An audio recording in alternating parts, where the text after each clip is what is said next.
ازيكم؟ النهارده هنتكلم عن كلب من اقوى انواع الكلاب في العالم، وهو الالاباي. اولا، تاريخ النوع. بتنحدر السلطة من منتصف قارة اسيا من عدة دول مختلفة زي كازاخستان واوزباكستان وروسيا، وبيرجع تاريخ السلالة تقريبا لبدايات القرن ال18. ثانيا، شكل النوع. شكله مخيف وضخم جدا، بتكون فروته كثيفة والوانه بتكون ابيض، بني، رصاصي او اسود، وفي الغالب بتكون ودانه وديله مقصوصين. بيتراوح ارتفاع النوع من 70 ل110 سنتي، ووزنه من 50 ل120 كيلو جرام. ثالثا، استخدامات النوع.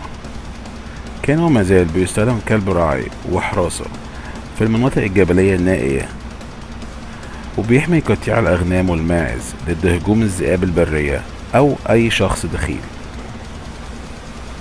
رابعا، سلوك النوع. كلب شرس جدا، عنيد، وسلوكه مستقل. ما بيحبش الغرباء من الناس ولا الكلاب، ولكن بالرغم من كده فهو عنده فطرة الراعي تجاه الحيوانات الأصغر منه مادام مش كلاب. خامسا، رأيي الشخصي. الكلب ده مش لأي حد. لازم تكون شخص قوي جسديا وشخصيتك قوية، وعندك خبرة في التعامل مع الكلاب الشرسة والضخمة عشان تعرف تسيطر عليه.